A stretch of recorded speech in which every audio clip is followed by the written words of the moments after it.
گھر پہنچتے ہی رودولف بارہ سنگے کے سر کے نیچے میز کے سامنے بیٹھ گیا، جو شکار میں کامیابیوں کی یاد کے طور پر دیوار کے اوپر لگا ہوا تھا۔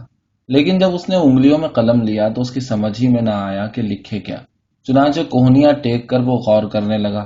ایما ایسی معلوم ہونے لگی جیسے ماضی میں کہیں دور ہٹ گئی ہو، گویا اس نے ابھی جو ارادہ کیا تھا اسے دونوں کے درمیان یکایک فاصلہ پیدا ہو گیا تھا۔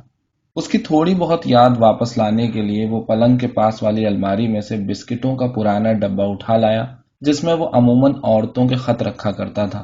اس میں سے سوکھی مٹی اور مرجھائے ہوئے گلابوں کی خوشبو آ رہی تھی۔ پہلے تو اس نے ایک رومال دیکھا جس پر چھوٹے چھوٹے زرد دھبے تھے۔ یہ رومال ایما کا تھا۔ ایک مرتبہ جب وہ دونوں ٹہل رہے تھے تو ایما کی ناک میں سے خون نکل آیا تھا۔ رودولف اس رومال کو ڈبے میں ڈال کے بھول گیا تھا۔ رومال کے پاس ہی ایک چھوٹی سی تصویر پڑی تھی جو ایما نے اسے دی تھی۔ تصویر چاروں کناروں پر سے کٹی ہوئی تھی۔ اس تصویر میں ایما کے بال بنانے کا انداز اسے بڑا پرتسنو معلوم ہوا اور چہرے کا اضمحلال انتہائی بدمذاقی کی علامت نظر آیا۔ پھر اس تصویر کو دیکھ کر اور تصویر کی اصل کو یاد کر کے اس کے دماغ میں ایما کے خد و خال آہستہ آہستہ کچھ گڑبڑ سے ہو گئے، جیسے زندہ اور منقوش چہروں نے ایک دوسرے کو رگڑ کے مٹا دیا ہو۔ آخر میں اس نے ایما کے کچھ خط پڑھے۔ ان خطوں میں سفر کے متعلق ہدایتیں تھیں اور یہ خط بہت مختصر، ضروری اور اصطلاحی الفاظ میں تھے، جیسے کاروباری چٹھیاں۔ اس کا جی چاہا کہ پرانے دنوں والے لمبے خط پڑھے۔ ڈبے کے نیچے سے یہ خط نکالنے کے لیے رودولف کو ساری چیزیں الٹ پلٹ کرنا پڑیں اور وہ اس کاغذوں اور طرح طرح کی چیزوں کے ڈھیر میں یوں ہی ادھر ادھر ہاتھ مارنے لگا۔ اسے گلدستے، ایک کالا نقاب، پن اور بال ایک دوسرے میں گڑبڑ ملے۔ بال، سیاہ اور حسین بال، جن میں سے بعض تو ڈبے کے قبضوں میں پھنس گئے تھے اور جب ڈھکنا کھلا تو ٹوٹ گئے۔ اپنی ان یادگاروں سے کھیلتے ہوئے وہ خطوں کے انداز بیان پر غور کرنے لگا، جو ہر خط میں اتنا ہی مختلف اور متنوع تھا جتنا کہ انداز تحریر۔ کچھ خط تو پیار بھرے تھے، کچھ شوخی لیے ہوئے، کچھ میں ہنسی مذاق تھا، کچھ میں افسردگی۔ بعض خطوں میں محبت طلب کی گئی تھی، بعض میں روپیہ، کہیں کوئی لفظ پڑھ کر اسے چہرے یاد آ جاتے اور بعض فقرے کسی کی آواز یاد دلا دیتے، مگر بعض دفعہ اسے سرے سے کچھ یاد ہی نہیں آتا تھا۔ یہ سب عورتیں ایک ساتھ اس کے تصورات میں گھس پڑیں اور ایسی گھچاپچ ہوئی کہ فردن فردن ہر ایک کی آب و تاب جاتی رہی۔ وہ سب گھٹ کر محبت کی ایک ہموار سطح پر آ گئیں اور ان میں اونچے نیچے کی تمیز غائب ہو گئی۔ چنانچہ ملے جلے خط مٹھیوں میں بھر بھر کے وہ یوں ہی دل لگی میں داہنے ہاتھ سے بائیں ہاتھ میں ڈالنے لگا۔ آخر اکتا کر اس نے ڈبہ لے جا کر پھر الماری میں رکھ دیا اور دل ہی دل میں کہنے لگا، اچھا خاصا حماقتوں کا پلندہ ہے۔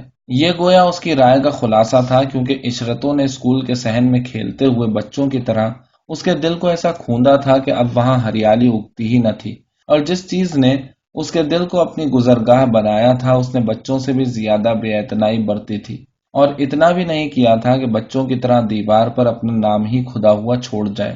اچھا، وہ بولا، لاؤ لکھنا شروع کریں۔ اس نے لکھا، ہمت سے کام لو ایما، ہمت سے، میں تمہاری زندگی تباہ نہیں کرنا چاہتا، اور بات بھی ٹھیک ہے۔ رودولف نے سوچا، میں تو اسی کے فائدے کی خاطر یہ بات کر رہا ہوں، میں پوری ایمانداری سے کام لے رہا ہوں۔ کیا تم نے اچھی طرح سوچ سمجھ کر یہ ارادہ کیا ہے؟ تمہیں کچھ معلوم ہے کہ میں تمہیں کیسے غار میں کھینچے لیے جا رہا تھا؟ نہیں، تمہیں نہیں معلوم، ٹھیک ہے نا؟ تم تو خطروں سے بے خبر، ہر طرح سے مطمئن، دل میں آئندہ کی مسرت کا یقین لیے آ رہی تھی۔ آہ، ہم کیسے بدبخت ہیں، کیسے بے حس ہیں۔ رودولف رک کے کوئی عمدہ سا بہانہ ڈھونڈنے لگا۔ یہ کیوں نہ کہہ دوں کہ میری ساری دولت ہاتھ سے نکل گئی؟ نہیں، پھر اس سے کوئی وہ رکنے والی تھوڑی ہی ہے۔ یہی ساری باتیں دوبارہ کرنی پڑیں گی۔ ایسی عورتیں عقل کی بات کب سنتی ہیں؟ وہ غور کرتا رہا، پھر آگے لکھا، میں تمہیں کبھی نہیں بھولوں گا، یقین ماننا، میرے دل میں تمہارے لیے ہمیشہ ایک بہت گہری عقیدت رہے گی۔ ممکن تھا کہ جلد یا بدیر ہمارا جوش و خروش کم ہو جاتا، انسانوں کی قسمت ہی میں یہ لکھا ہے، ہماری محبت مزمحل ہو جاتی، اور کسے خبر ہے کہ ایک دن مجھے یہ المناک منظر دیکھنا پڑتا کہ تم اپنے کیے پر پچھتا رہی ہو، اور میں بھی نادم ہوں، کیونکہ میں ہی تو تمہاری پشیمانی کا باعث ہوتا۔ ایما، مجھے محض اس خیال ہی سے تکلیف ہونے لگتی ہے کہ ایک دن تمہیں ان تمام واقعات پر رنج ہوگا۔ مجھے بھول جاؤ، میں تم سے ملا ہی کیوں؟ تم اتنی حسین کیوں ہوئی؟ اس میں میرا کیا قصور ہے؟ یا خدا، نہیں نہیں، یہ سب قسمت کا قصور ہے۔ یہ بات ہمیشہ کارگر ہوتی ہے، اس نے دل میں سوچا۔ اگر تم ان چلتی پھرتی عورتوں میں سے ہوتی جن سے اکثر آدمی کو سابقہ پڑ جاتا ہے، تو یقیناً میں اپنی خود غرضی کی وجہ سے یہ تجربہ بھی کر ڈالتا، اور اس صورت میں تمہیں کوئی نقصان بھی نہ پہنچتا۔ مگر تم قابل پرستش عورت ہو، تمہارے اس لطیف الوہ جذبات نے جو بیک وقت تمہیں دل فریب بھی بناتا ہے اور تمہاری اذیت کا باعث بھی بنتا ہے، تمہیں آج تک یہ نہیں سمجھنے دیا کہ آئندہ چل کر ہم کس چکنم میں گرفتار ہوں گے۔ شروع میں نے بھی یہ بات نہیں سوچی تھی، اور مثالی مسرت کے سائے میں نتائج سے آنکھیں بند کیے غافل پڑا تھا۔ شاید وہ سوچے گی کہ میں روپے کے خیال سے ارادہ ترک کر رہا ہوں۔ او ہو، یہ تو بہت بری بات ہے، اس کی بھی کچھ روک تھام ہونی چاہیے۔ ایما، دنیا بڑی ظالم ہے، چاہے ہم کہیں چلے جاتے یہ ہمیں تنگ ضرور کرتی۔ تمہیں بڑے ٹیڑھے ٹیڑھے سوالات، افترا پردازی، حقارت، بلکہ توہین تک برداشت کرنی پڑتی۔ تمہاری توہین اور میں جو تمہیں ایک آسمانی تخت پر بٹھانا چاہتا ہوں، میں جو تمہاری یاد کو اپنے دل میں تعویذ کی طرح لیے پھرتا ہوں، میں نے تمہیں جو تکلیف پہنچائی ہے اس کی سزا کے طور پر میں اپنے آپ کو جلا وطن کیے دے رہا ہوں۔ میں یہاں سے جا رہا ہوں، یہ پتہ نہیں کہ کہاں۔ میں پاگل ہو رہا ہوں۔ خدا حافظ۔ ہمیشہ نیک اور پاک باز رہنا۔ اس بد نصیب کو یاد رکھنا جس نے تمہیں کھو دیا۔ میرا نام اپنی بچی کو یاد کرا دینا اور اس سے کہنا کہ دعا مانگتے ہوئے مجھے نہ بھولا کرے۔ موم بتی کی لو پھڑپھڑانے لگی۔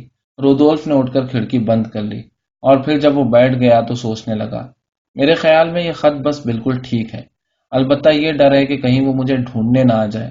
اچھا تو یہ اور بڑھا دوں، جب تم یہ المناک سطریں پڑھ رہی ہوگی تو میں بہت دور نکل گیا ہوں گا، کیونکہ میں چاہتا ہوں کہ جتنی جلدی ممکن ہو سکے یہاں سے چلا جاؤں، ورنہ تمہیں دوبارہ دیکھنے کی خواہش میرے اوپر غالب آ جائے گی۔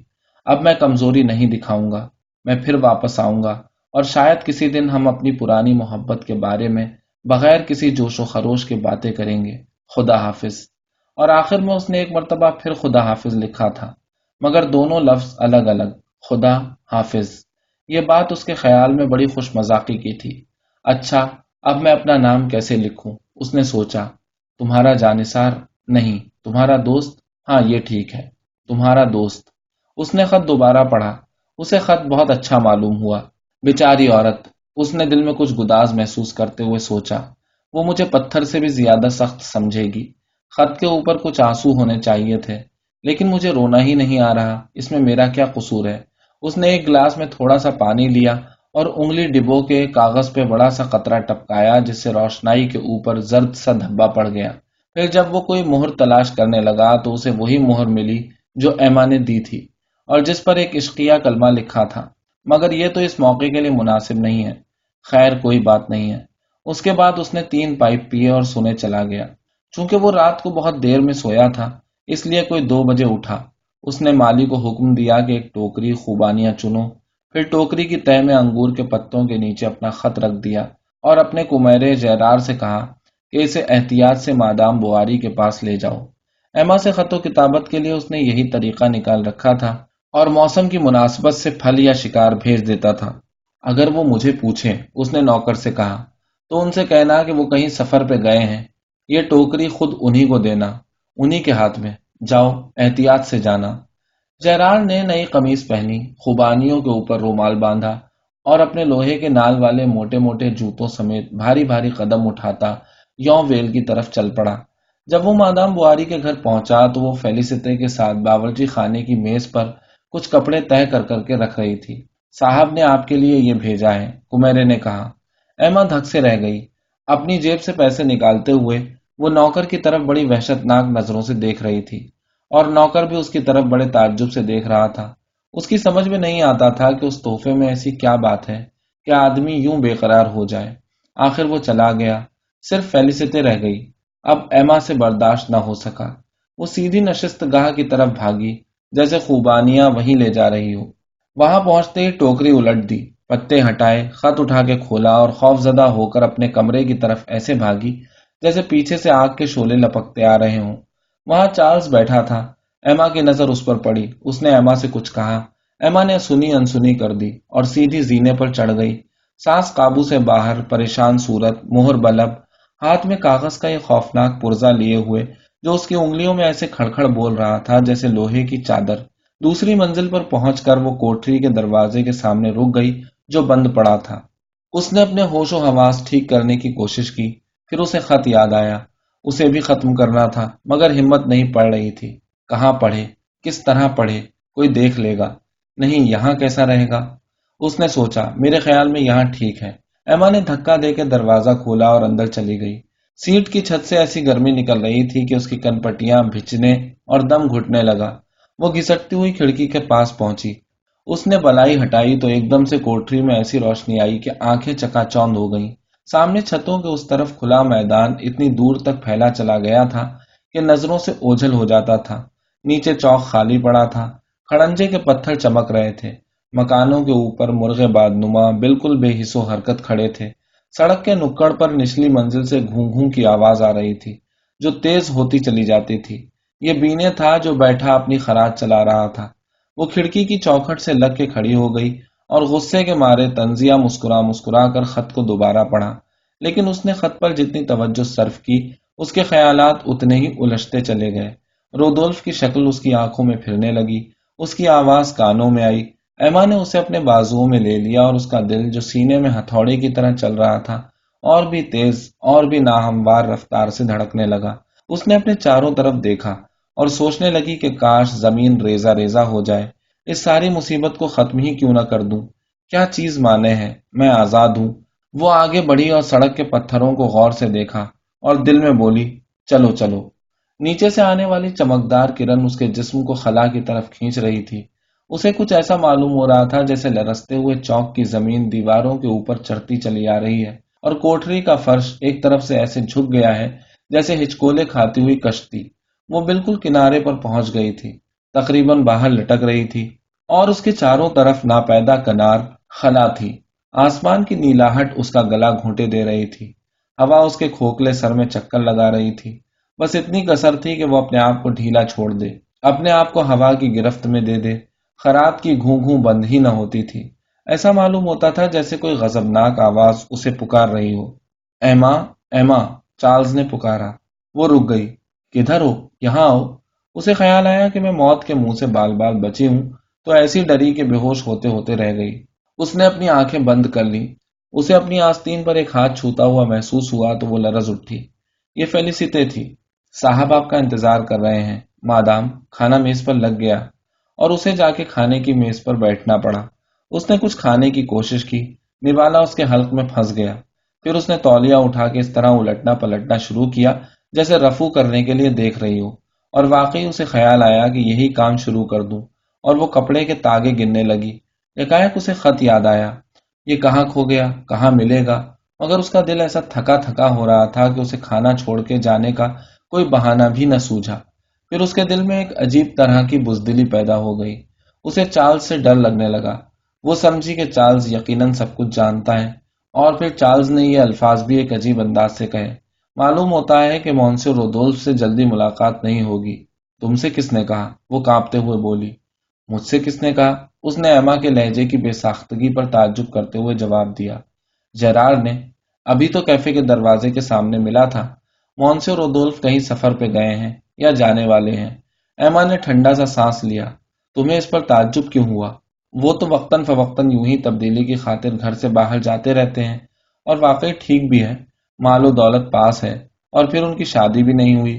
ہمارا دوست بڑا تفریح باز ہے، طبیعت میں تھوڑی سی عیاشی ہے، مونسیور لانگ لوا مجھے بتا رہے تھے۔ وہ اس خیال سے رک گیا کہ ملازمہ اندر آ گئی تھی۔ ملازمہ نے میز پر بکھری ہوئی خوبانیاں اٹھا کر ٹوکری میں ڈال دی۔ چارلز نے یہ غور نہیں کیا کہ میری بیوی کا چہرہ سرخ ہو گیا ہے۔ اس نے خوبانیاں اپنے پاس منگوا کے ایک اٹھائی اور دانت سے کاٹی۔ بہت عمدہ ہے، وہ بولا، لو ذرا چکھو۔ اس نے ایما کو ٹوکری پکڑا دی۔ ایما نے لے کے آہستہ سے الگ رکھ دی۔ ذرا سونگھو تو، کیسی خوشبو ہے؟ اس نے خوبانی کو اپنی ناک کے نیچے گھماتے ہوئے کہا۔ میرا دم گھٹ رہا ہے، وہ اچھلتے ہوئے بولی، مگر قوت ارادی کے زور سے یہ دورہ ختم ہو گیا۔ پھر وہ بولی، کوئی بات نہیں ہے، کوئی بات نہیں ہے، یوں ہی کمزوری کی وجہ سے ہے، بیٹھ جاؤ، کھانا کھاؤ۔ کیونکہ اسے ڈر لگا کہ چارلز کہیں سوال پوچھنے نہ شروع کر دے، اس کی تیمارداری میں نہ لگ جائے اور وہ اکیلی نہ رہ سکے۔ چارلز نے اس کا کہنا مان لیا اور پھر بیٹھ گیا۔ وہ خوبانیوں کی گٹھلیاں اپنے ہاتھ میں تھوک تھوک کے انہیں رکابی میں رکھتا رہا۔ یکایک ایک نیلے رنگ کی بگھی تیز دوڑتی ہوئی چوک میں سے گزری۔ ایما کے منہ سے چیخ نکل گئی اور وہ سخت پتھر ہو کے زمین پر گر پڑی۔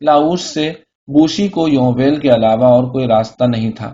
اسے گاؤں میں سے گزرنا پڑا اور ایما نے لالٹینوں کی روشنی میں اسے پہچان لیا جو جھٹپٹے میں بجلی کی طرح چمک رہی تھی۔ گھر میں ایسی گڑبڑ ہوئی کہ دوا فروش فوراً بھاگا بھاگا آیا۔ میز رکابی سمیت الٹ گئی تھی۔ گوشت، چٹنی، چھریاں، نمک، مسالے دانی، سب چیزیں کمرے میں بکھری پڑی تھی۔ چارلز مدد کے لیے آواز دے رہا تھا۔ برت سہمی ہوئی کھڑی رو رہی تھی۔ فیلیسیتے کانپتے ہوئے ہاتھوں سے اپنی مالکہ کے بند کھول رہی تھی جس کا سارا بدن تشنج کے مارے تھر تھرا رہا تھا۔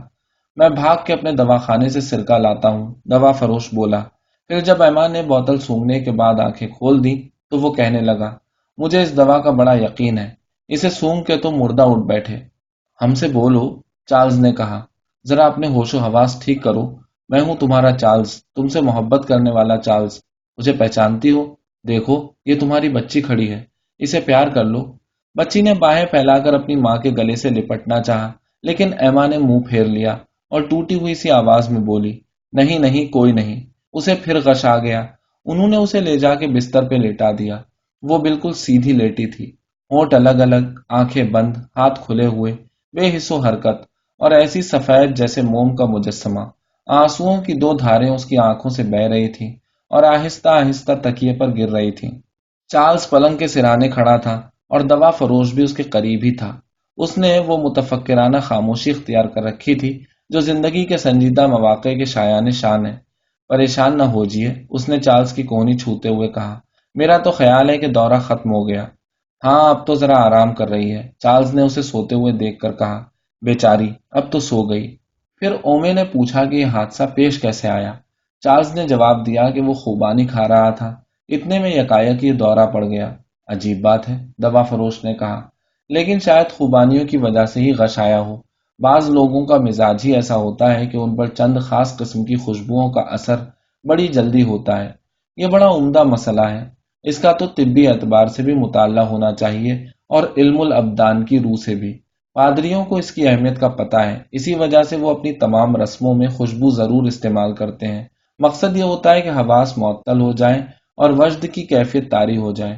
پھر یہ بات صنف نازک کے معاملے میں آسان بھی بہت ہے، کیونکہ وہ اوروں کی بنسبت نازک ہوتی ہیں۔ کتابوں میں پڑھا ہے کہ بعض عورتیں تو ہرن کے جلے ہوئے سینگ یا تازہ روٹی کی خوشبو سے ہی بے ہوش ہو جاتی ہیں۔ دیکھو کہیں آنکھ نہ کھل جائے، بواری نے آہستہ سے کہا۔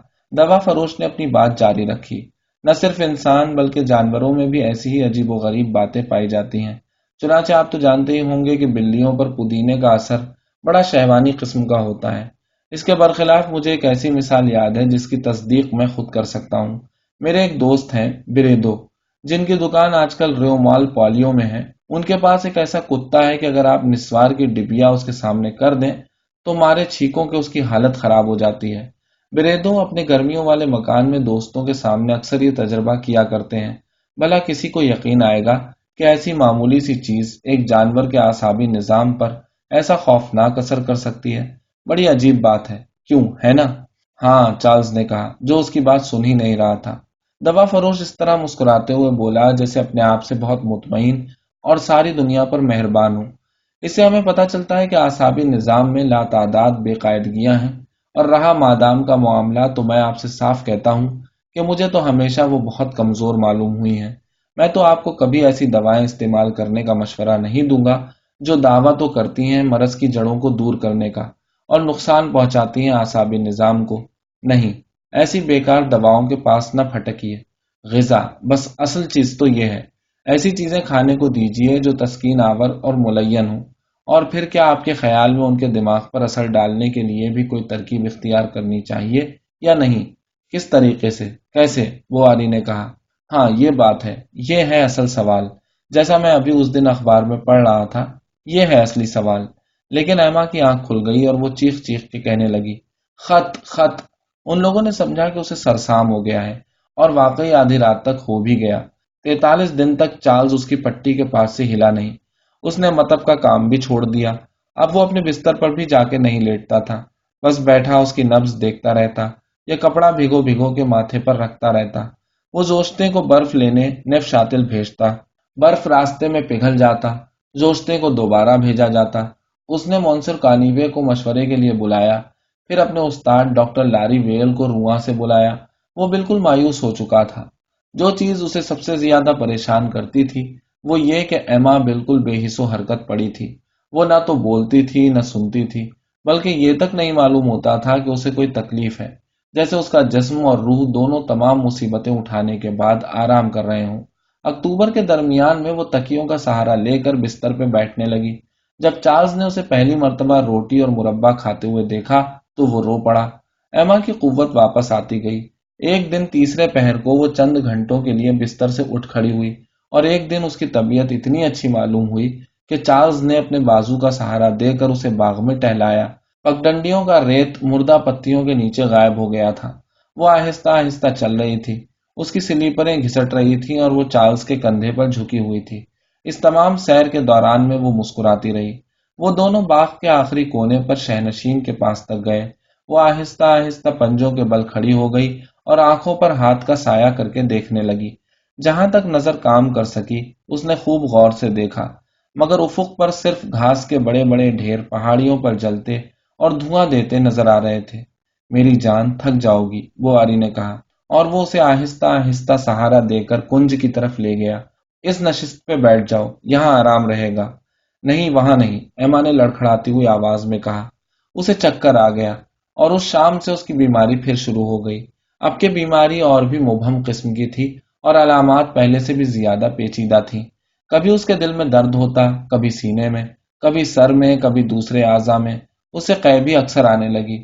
اس میں چارلز کو سرطان کے اولین آثار نظر آئے، اور اس کے علاوہ اس بیچارے کو روپے کی بھی پریشانی تھی۔ سب سے پہلی بات تو یہ کہ اس کی سمجھ میں نہیں آ رہا تھا مونسیور اومے نے اپنی دکان سے جو دوائیاں دی ہیں ان کی قیمت کیسے ادا کرے۔ حالانکہ ڈاکٹر کی حیثیت سے اس کے لیے دوائیوں کا روپیہ دینا لازمی نہیں تھا، مگر اسے اس خوامخواہ کے احسان پر شرم سی آتی تھی۔ اب چونکہ ملازمہ سارے گھر کی مالک بنی ہوئی تھی، اس لیے اخراجات بھی بے انتہا بڑھ گئے تھے۔ دن رات بل پہ بل آئے چلے جاتے تھے۔ سوداگر شکایتیں کرنے لگے تھے۔ خاص طور سے مونسیور لیوریو بہت پریشان کر رہا تھا۔ جب ایما کی بیماری انتہائی زوروں پر تھی تو لیوریو نے سوچا کہ اس موقع سے فائدہ اٹھا کے اپنا بل کیوں نہ بڑھایا جائے۔ چنانچہ وہ فوراً چوغا، سفری بیگ، ایک کے بجائے 2 ٹرنک اور بہت سی دوسری چیزیں لے آیا۔ چارلز نے بہت کہا کہ مجھے ان چیزوں کی ضرورت نہیں، مگر لیوریو نے بڑی بدتمیزی سے جواب دیا کہ یہ چیزیں میں آرڈر پر لایا ہوں، واپس نہیں لوں گا۔ اس کے علاوہ مادام کو اپنی بیماری میں ان چیزوں کی واپسی سے تکلیف پہنچے گی، اس لیے بہتر ہے کہ دوبارہ سوچ لیجئے۔ مختصر یہ کہ اپنا سامان واپس لینے کے بجائے اس نے دھمکی دی کہ میں اپنا حق نہیں چھوڑ سکتا، میں تمہارے اوپر نالش کروں گا۔ چارلز نے بعد میں حکم بھی دے دیا کہ ان چیزوں کو لیوریو کی دکان بھیج دیا جائے، مگر فیلیسیتے بھول گئی۔ چارلز کو اور بھی بہت سی فکریں تھیں، اسے پھر ان چیزوں کا خیال بھی نہ آیا۔ مونسیور لیوریو نے پھر ایک دفعہ حملہ کیا، کبھی تو دھمکیاں دیں، کبھی گڑگڑایا۔ آخر نتیجہ یہ ہوا کہ بواری نے 6 مہینے کا تمسک لکھ دیا، لیکن تمسک پر دستخط کرتے ہی اسے ایک بڑی زبردست بات سوجھی، وہ یہ کہ لیوریو سے 100 فرانک قرض لیے جائیں۔ چنانچہ کچھ سٹ پٹاتے ہوئے اس نے پوچھا کہ روپیہ مل جائے گا یا نہیں۔ مجھے سال بھر کے لیے چاہیے، اور جو سود بھی تم مانگو میں دینے کو تیار ہوں۔ لیوریو دوڑا دوڑا دکان گیا اور روپیہ لے آیا۔ پھر اس نے ایک اور تمسک لکھوایا جس کے ماتحت بواری نے ذمہ لے لیا تھا کہ اگلے سال 1 ستمبر کو 1070 فرانک ادا کروں گا۔ 180 فرانک کا سمجھوتا پہلے ہی ہو چکا تھا، یعنی کل 1250 فرانک ہو گئے۔ 6% سود قرار پایا اور 1/4 کمیشن کا۔ جو چیزیں اس نے بیچی تھیں ان میں بھی کم سے کم 1/3 نفع کی امید تھی۔ اس کا مطلب یہ ہوا کہ 12 مہینے میں اسے 130 فرانک کا منافع ہوگا۔ اسے امید تھی کہ معاملہ یہی نہیں رکے گا، تمسکوں کا روپیہ ادا نہیں ہوگا، ان کی میعاد بڑھانی پڑے گی، اور اس کا روپیہ ڈاکٹر کے یہاں ایسا تنومند ہوتا جائے گا جیسے اسپتال میں تیمارداری ہو رہی ہو، اور ایک دن ایسا مچرب اور موٹا تازہ ہو کے واپس آئے گا کہ اس کی تھیلی پھٹنے لگے گی۔ اس کے علاوہ بھی وہ ہر بات میں کامیاب ہو رہا تھا۔ نفشاتل کے اسپتال میں سیب کی شراب کا ٹھیکہ اسی کے پاس تھا۔ مونسیور گلومے نے وعدہ کر لیا تھا کہ گومیسنی کی کان میں تمہیں کچھ حصے دلوا دوں گا۔ پھر وہ سوچ رہا تھا کہ آرگیوائی اور رواں کے درمیان ایک نئی ڈاک گاڑی چلا دوں جس سے لیوندور کی ٹوٹی پھوٹی گاڑی اپنے آپ بیٹھ جائے گی، کیونکہ نئی ڈاک گاڑی تیز چلے گی، کرایہ سستا ہوگا اور سامان بھی زیادہ لے جائے گی، اس لیے یوویل کی ساری تجارت میرے ہاتھ میں آ جائے گی۔ چارلز نے کئی دفعہ اپنے آپ سے پوچھا کہ آخر اتنا روپیہ اگلے سال کس طرح ادا کر سکوں گا۔ وہ اس پر غور کرتا رہا، طرح طرح کی آسان صورتیں سوچیں، مثلاً یہ کہ باپ سے روپیہ مانگوں گا یا کوئی چیز بیچ دوں گا، لیکن باپ بات سنے گا ہی نہیں، اور خود اس کے پاس بیچنے کو کیا رکھا تھا۔ اب اسے مستقبل میں ایسی ایسی پریشانیاں نظر آئیں کہ اس نے ایسے ناخوشگوار موضوع کو ہی دماغ سے خارج کر دیا۔ وہ اپنے آپ کو ملامت کرنے لگا کہ میں اتنی دیر تک ایما کو کیوں بھولا رہا۔ گویا اس کے سارے خیالات صرف اس عورت کی ملکیت تھے، اور اس کے بارے میں برابر نہ سوچتے رہنا امانت میں خیانت کرنے کے مترادف تھا۔ سردیاں بڑے کڑاکے کی تھی، اور مادام بواری کے اچھے ہونے کی رفتار بہت سست۔ جب دن ذرا اچھا ہوتا تو اس کی آرام کرسی چوک کی طرف والی کھڑکی کے پاس کر دی جاتی، کیونکہ اب اسے باغ سے کچھ چڑ سی ہو گئی تھی، اور اس طرف کی کھڑکیاں ہمیشہ بند رہتی تھیں۔ اس نے خواہش ظاہر کی کہ گھوڑا بیچ ڈالا جائے۔ جو چیزیں پہلے اسے پسند تھیں اب بری لگنے لگی تھیں۔ معلوم ہوتا تھا کہ اس کے سارے خیالات اپنی خبرگیری تک محدود ہو کے رہ گئے ہیں۔ وہ بستر ہی پر بیٹھے بیٹھے تھوڑا بہت کھانا کھا لیتی، گھنٹی بجا کے خادمہ کو بلاتی اور اس سے اپنے دلیے کے بارے میں پوچھتی، یا اسے پاس بٹھا کر کچھ بات چیت کرنے لگتی۔ بازار کی چھتوں پر جو برف جمع ہوا تھا اس سے کمرے میں ایک سفید سفید خاموش سی روشنی پڑتی، پھر بارش ہونے لگتی، اور ایما روز بڑی بے چینی سے معمولی معمولی باتوں کا انتظار کرتی رہتی جن کا اس سے تعلق تک نہ تھا۔ اس کے لیے سب سے اہم چیز شام کو ایروویل کا آنا تھا۔ اس وقت سرائے والی چیخ چیخ کے کچھ کہتی، دوسری آوازیں اس کا جواب دیتی۔ ایپولیت بکس اتار اتار کے لاتا اور اندھیرے میں اس کی لالٹین ستارے کی طرح چمکتی۔ دوپہر کو چارلز گھر آتا اور پھر کہیں چلا جاتا۔ اس کے بعد وہ چائے پیتی، اور 5 بجے جب دن ختم ہونے کے قریب ہوتا تو اسکول کے بچے کھڑنجے پر اپنی لکڑی کے جوتے گھسیٹتے واپس آتے، اور باری باری سے ہر لڑکا دروازے کی گھنٹی پر اپنا پیمانہ مارتا۔ اس وقت مونسیو بورنی سے ہی اسے دیکھنے آیا کرتا۔ وہ اس کا مزاج پوچھتا، خبریں سناتا، اور یوں ہی ہلکی پھلکی باتوں کے دوران میں دینداری کی تلقین بھی کرتا جاتا۔ اس کی ان باتوں میں بھی ایک لطف تھا۔ اس کے چغے کے خیال ہی سے ایما کو تسکین سی ہوتی تھی۔ ایک دن جب اس کی بیماری اپنی پوری شدت پر تھی تو اسے ایسا معلوم ہوا تھا کہ اب موت آ گئی، اور اس نے دعا کے لیے پادری صاحب کو بلوا لیا تھا۔ اس کے کمرے میں عشاء ربانی دینے کی تیاریاں ہو رہی تھیں۔ جس میز پر دوائیاں رکھی رہتی تھیں اسے قربان گاہ کی شکل میں تبدیل کیا جا رہا تھا۔ فیلیسیٹے فرش پر پھول بکھیر رہی تھی۔ اس وقت ایما کو محسوس ہوا کہ میرے اوپر کوئی عجیب قوت عمل کر رہی ہے جس نے مجھے سب دکھ درد، فہم و ادراک اور احساس سے آزاد کر دیا ہے۔ اس کے جسم میں سکون اترتا چلا گیا، اور کسی قسم کا خیال دماغ میں باقی نہیں رہا تھا۔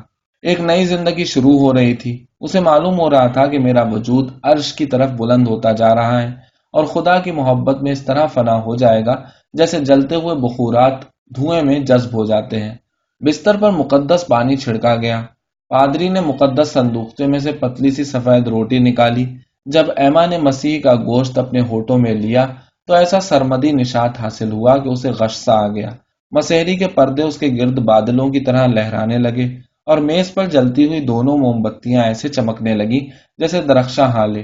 پھر اس کا سر پیچھے کو ڈھلک گیا، اور اسے نیلے نیلے آسمان میں کھجور کی ہری ہری شاخیں ہاتھ میں لیے ہوئے ولیوں کے درمیان سونے کے تخت پر خدا کا جلوہ اپنے تمام جاہ و جلال اور تابانیوں سمیت نظر آیا۔ خدا نے آتشی پروں والے فرشتے زمین پر بھیجے کہ جا کے ایما کو اپنے بازوؤں میں اٹھا لائیں۔ یہ حسین و جمیل خواب اس کے حافظے میں جم کے رہ گیا، اور اسے یوں معلوم ہونے لگا جیسے اس سے حسین تر خواب دیکھنا ممکن ہی نہ ہو۔ چنانچہ وہ اسی ارتعاش کو یاد کرنے کی کوشش کرتی رہتی تھی جو ابھی تک اس کے دماغ میں گونج رہا تھا، مگر اب وہ زیادہ ہماگیر ہو گیا تھا۔ اس کی شیرینی میں اور شدت آ گئی تھی۔ اس کی روح کو تکبر اذیت دیتا رہا تھا، مگر آخر اسے عیسوی انکسار میں سکون مل گیا تھا۔ وہ اپنی کمزوری کے احساس سے لذت اندوز ہو رہی تھی۔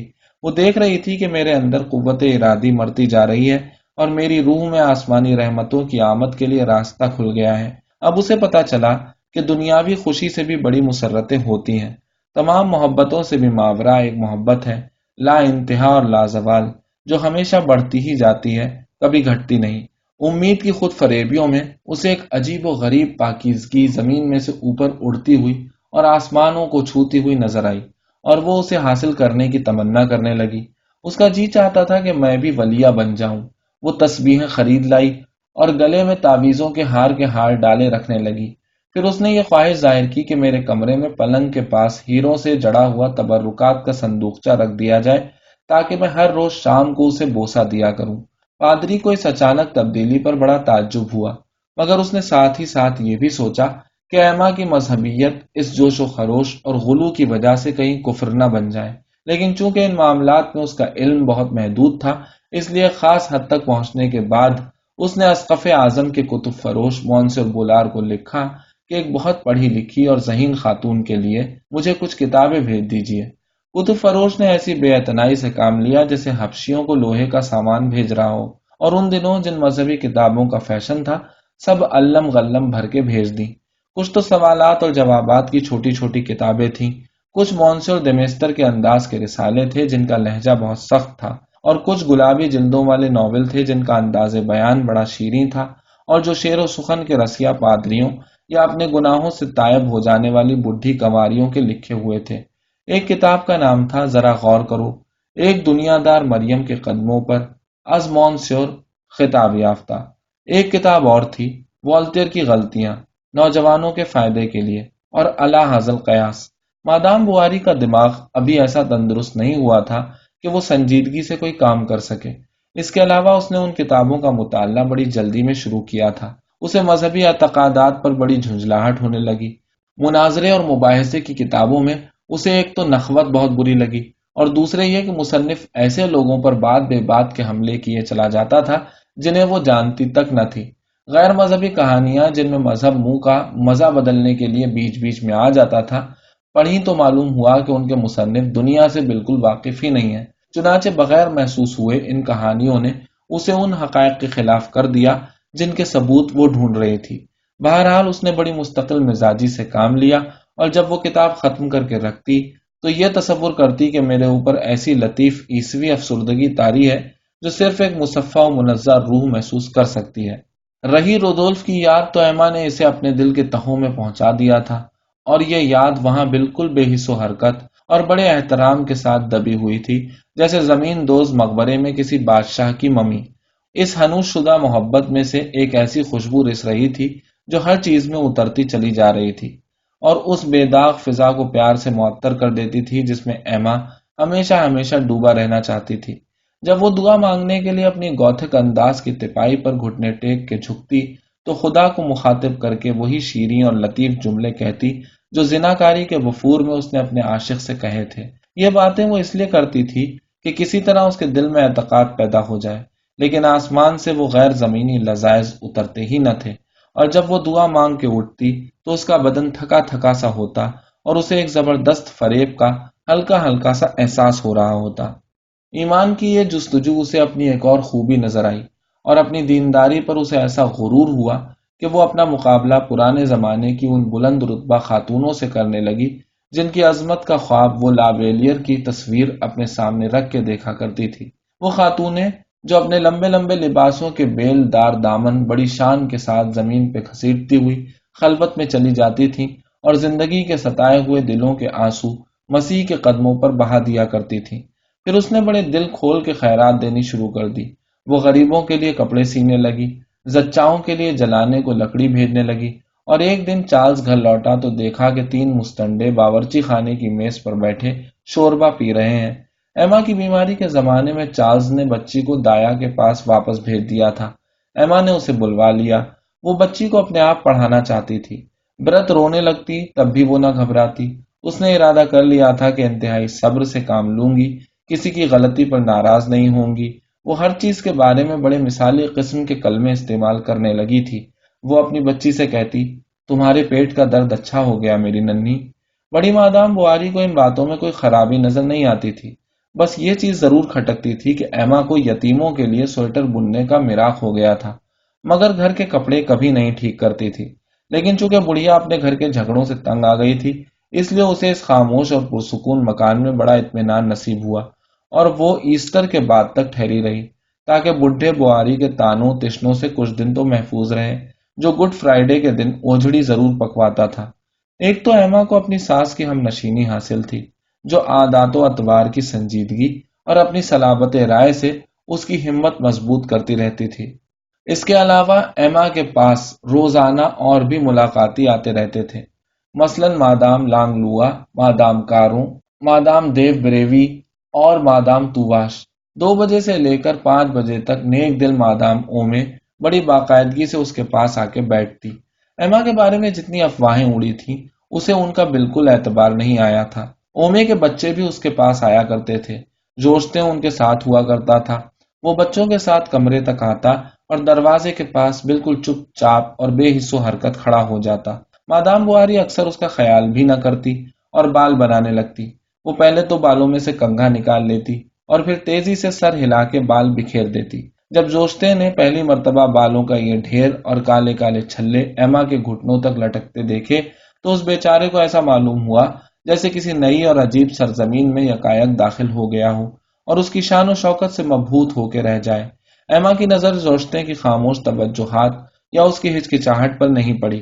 اسے شبہ تک نہیں تھا کہ جو محبت اس کی زندگی سے غائب ہو گئی تھی وہ اب بھی موجود ہے اور اس کے قریب، اس موٹی سی قمیص کے نیچے، اس کے حسن کی جلوہ سامانیوں سے مسحور نوجوان دل میں تڑپ رہی ہے۔